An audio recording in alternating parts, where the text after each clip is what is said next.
is the WrestleBread Podcast, bringing you the latest news, recaps, and analysis of AEW and WWE. Get the unique perspective from a wrestling fan of over 25 years. Here's your host, Jaydee.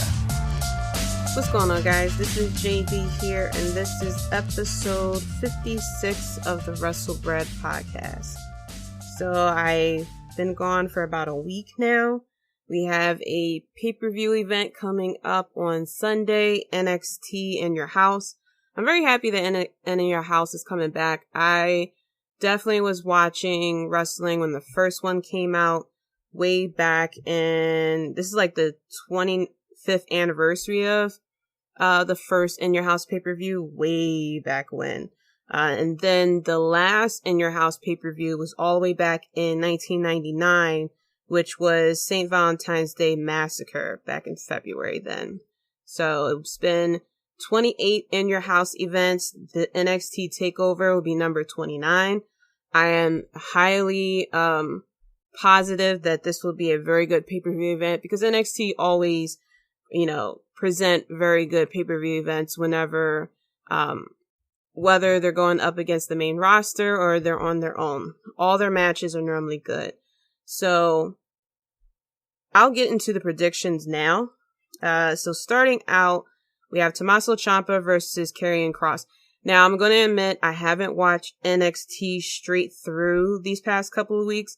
I did catch some of the last episode, this week's episode of NXT. So I did see the thing with with Drake Maverick.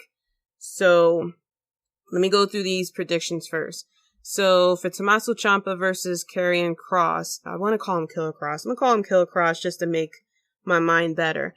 I'm going to go with Killer Kross here. I feels like he's really been dominant with these squash matches that I've been seeing.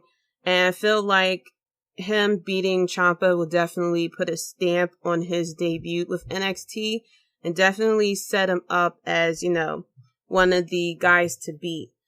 I feel like this is going to be a good match between the two. Scarlett may interfere in the match or something like that, but I'm very confident that Killer Kross is going to win this match.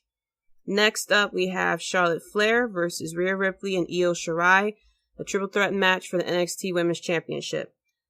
I know there's a lot of people who are very big fans of Charlotte Flair, and they're happy that Charlotte Flair has come back to NXT to kind of set up good feuds with a lot of the women in NXT since the NXT women's division is one of the best in wrestling today.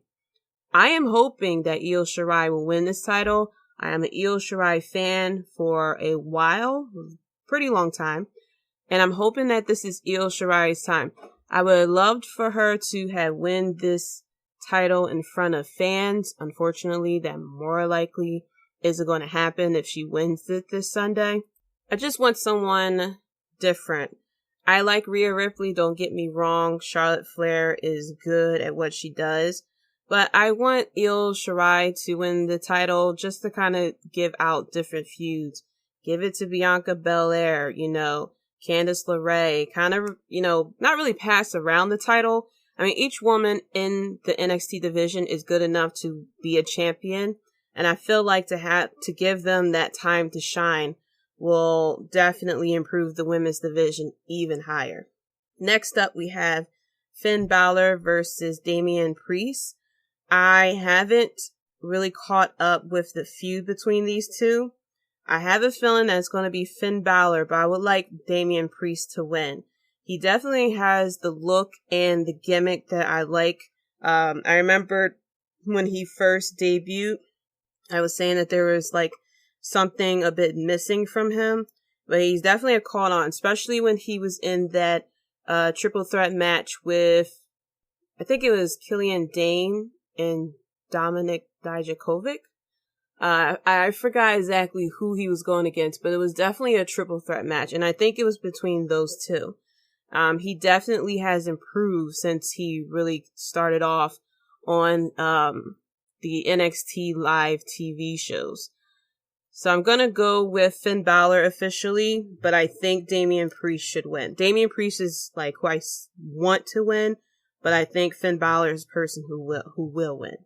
Because Finn Balor kind of been on a tear since he turned heel. And since I may be wrong, because like I said, I haven't really watched NXT like that, so maybe he's been defeated since the whole Johnny Gargano thing. But I feel like Finn Balor has definitely been on a winning streak, from what it seems like to me. So next up, we have Adam Cole versus Velveteen Dream. It is a last chance Backlot Brawl for the NXT Championship, and then if Velveteen Dream loses, he can no longer challenge for the NXT Championship while Adam Cole is still champion. I'm going to go with Adam Cole here. I think that the Undisputed Era will get involved into this match. I haven't really seen Velveteen Dream having any help. I mean, we can look at people who have issues with the Undisputed Era, but I feel like Velveteen Dream will not win this match, especially since they put the stipulation that he would no longer be able to challenge for the championship as long as Adam Cole is champion. So he still gets a shot at the NXT title once Adam Cole drops it. So I have confidence that he's going to lose this one, and then later on down the line go after the championship once Adam Cole loses it to whoever he's feuding with next. But I'm going to go with Adam Cole on this one. After that, we have Keith Lee versus Johnny Gargano for the NXT North American Championship. I'm actually going to go with Johnny Gargano. I don't know. I feel as though this new Johnny Gargano, that this gimmick that he's been doing, I feel like this is going to be the payoff for that gimmick, with him like turning to this heel character that he's doing. And I feel like it's time for Keith Lee to come off the title.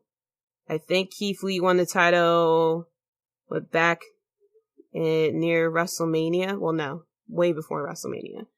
I think he won it back. I forgot. Truly, I cannot lie. I forgot when he won the title.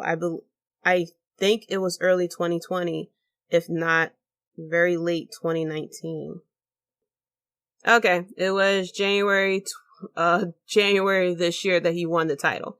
So about 5 months he's had the title. So I think it's just about time for him to give up the title and let the feud continue on with Keith Lee, Mia Yim, Johnny Gargano, and Candice LeRae. Speaking of those two, they will be in a 6-woman tag team match. We have Mia Yim, Shotzi, Blackheart, and Tegan Knox versus Candice LeRae, Dakota Kai, and Raquel Gonzalez.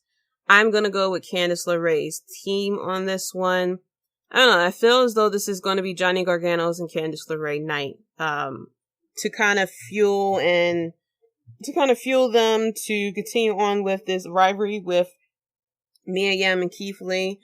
Where it's going to end or how it's going to end, I don't know, but I feel as though the four of them, it's going to end up in a mixed tag team match or something like that.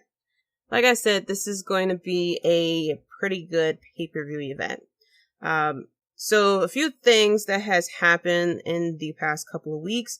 Like I had said from the last episode of NXT, we had the tournament for the Cruiserweight title, and we had Drake Maverick, who was originally released from WWE, and everybody remembered how he put out a video saying how sad he is and everything. And for some reason, he was put into this tournament for the championship. And I felt kind of bad for him. Because he was let go, but he's in a tournament fighting for the title, and you don't know how it's going to end up. If WWE is going to be jerks and have him lose in this tournament, or if they're going to be jerks and release a guy just to give him a title or something like that. So Drake Maverick went all the way to the finals, and in the final match versus him and El Hijo de Fantasma, Drake Maverick lost the match. So he was of course crying. He thanked the fans. It was a tear breaker because you knew like he's going to be let go, and he's saying goodbye and everything. He goes up the ramp, and then cat just scared the heck out of me.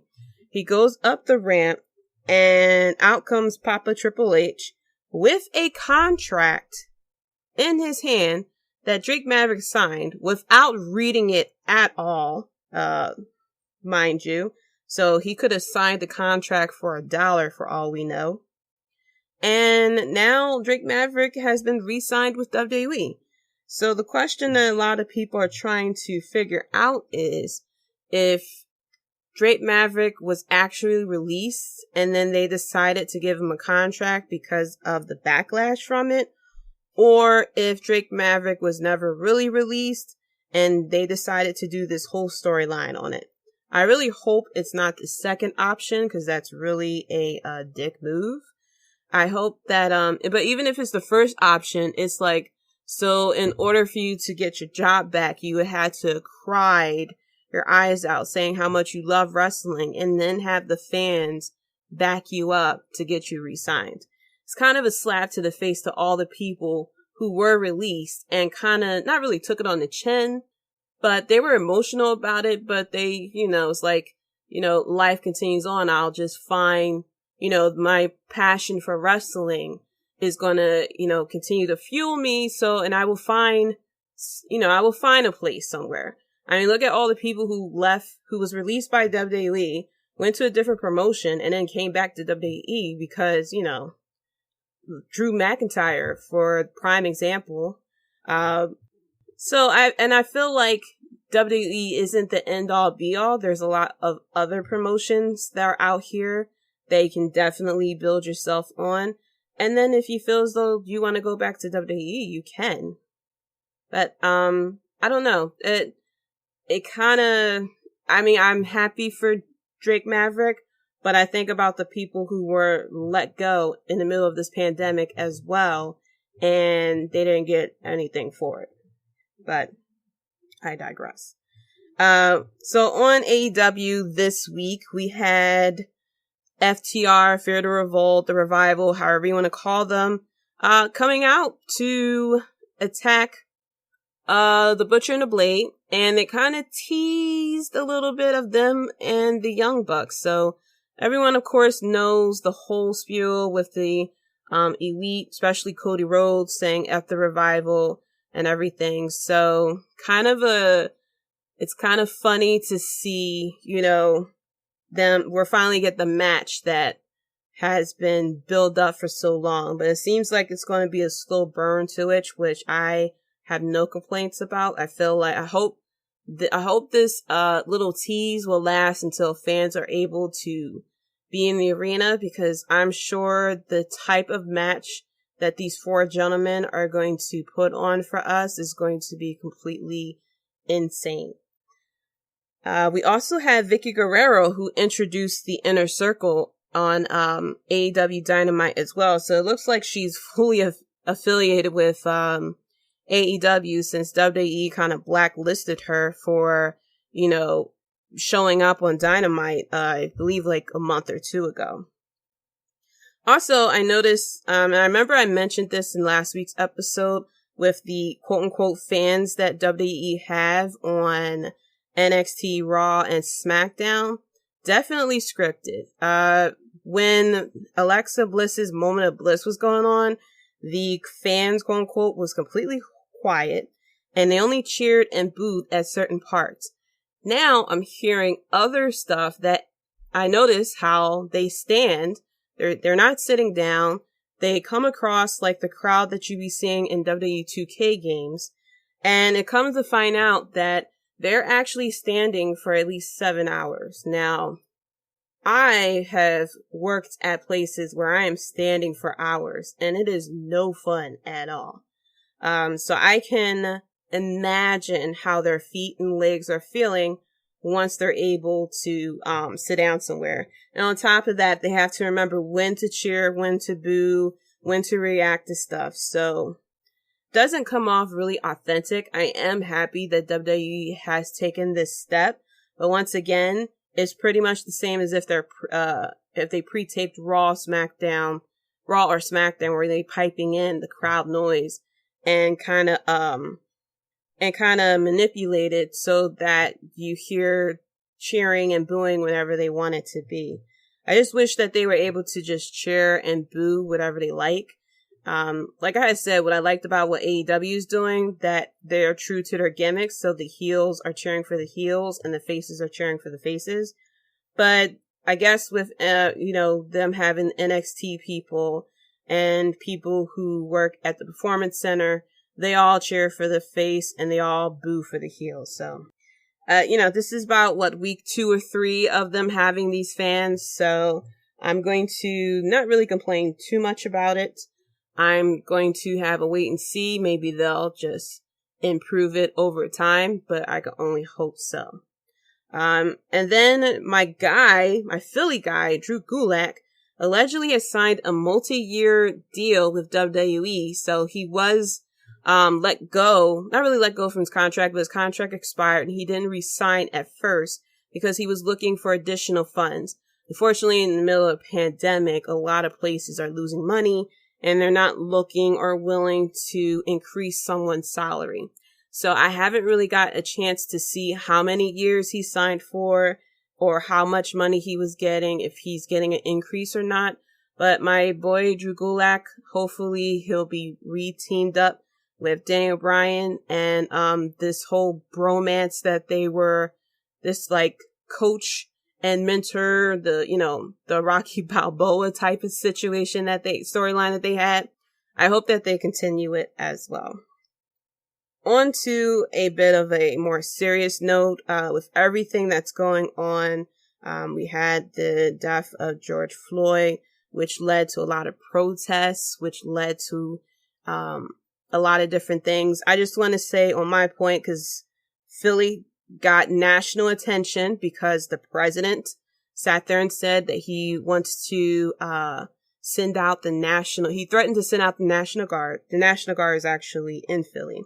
But I just want to say that I am fine with peaceful protesting. I feel as though that right now the lives of African Americans are in need of attention. I know there are people that are saying all lives matter. We're not saying that other lives do not matter, but there's an analogy of there are houses on the block. One house is on fire. You have to go and put out that fire. Yes, all the houses matter, but right now this one house is on fire and you have to put out the fire so that, the rest of the block will be okay. If you don't put out this one fire, the fire is going to do nothing but spread. And what's happening right now to African Americans, we've seen it kind of, disperse to other nationalities as well. We're in the beginning of Pride Month with the LGBTQ community. They dealt with discrimination. They dealt with hatred for years. We've seen it with the Islamic people after 9/11 and everything with Osama bin Laden. We've seen it with Hispanic people who are, they get accused of being illegals and things like that. We see it with Native Americans. We've seen it with a lot of different people.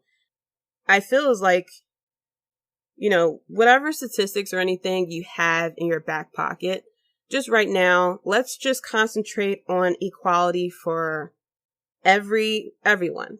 Each minority group has gone through something. Right now, we're concentrating on African Americans. Let's work on equality with African Americans right now. So I was all for, the peaceful protesting and everything, but the looting and the rioting was a totally different group of people.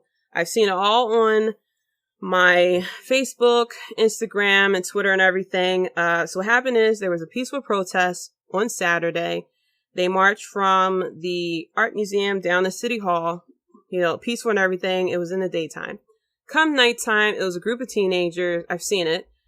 A group of young people who had nothing to do with the protest decide whatever to take advantage of this situation and they trashed downtown. It is so bad that there has been a curfew added right now. You can't get downtown. And it was so bad that my job had to close down on Monday and Tuesday because of all this.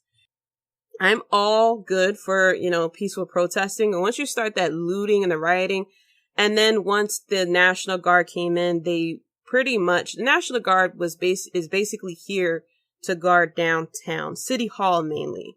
I don't know if they're at the other, national monuments, the Art Museum, Liberty Bell, Independence Hall. I just know that they're downtown. And because all the police and the National Guard is downtown, what happened over the weekend and what's continuing to happen is everyone done dispersed to the neighborhoods and started looting the neighborhoods. So the Wawa around me has been looted out. And if you don't know what Wawa is, it's basically a mini market that's known for their hoagies and things like that. So I have a Wawa right around the corner from me. They broke into that. They broke into the supermarket. I live at like this, basically this avenue that has all these stores. It has like Walmart and Target and Home Depot and everything like that, and Foot Locker. They got into all those. And then they started going around looking for Models and Foot Lockers and stuff like that. Those people I don't like. I am frustrated about, like I said, about the death, but the people who are rioting and looting, it's like, come on. First of all, and people are trying to turn into like a race thing or something like that, like, oh, we're frustrated or something like that. And it's like, no, okay? You are destroying your own community. It is the minority who are normally working at these stores, and especially a lot of the neighborhood stores were owned by African Americans or minorities as well, who you destroyed. And Philadelphia is supposed to enter into this quote unquote yellow phase where retail stores are allowed to open. We're allowed to do outdoor dining now. And there's nothing now that can be opened because everything got looted.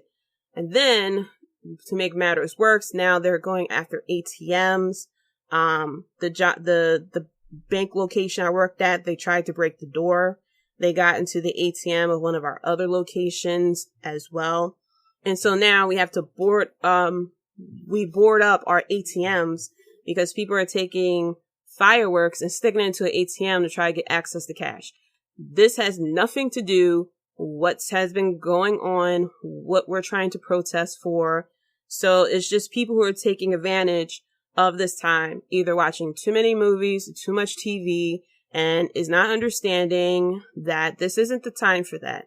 Because now that there's all this looting and rioting, everybody's attention is on the looting and the rioting, not on the fact of the unfortunate death that we had experienced and the peaceful protesting that's been going on. So that's my rant on the protesting.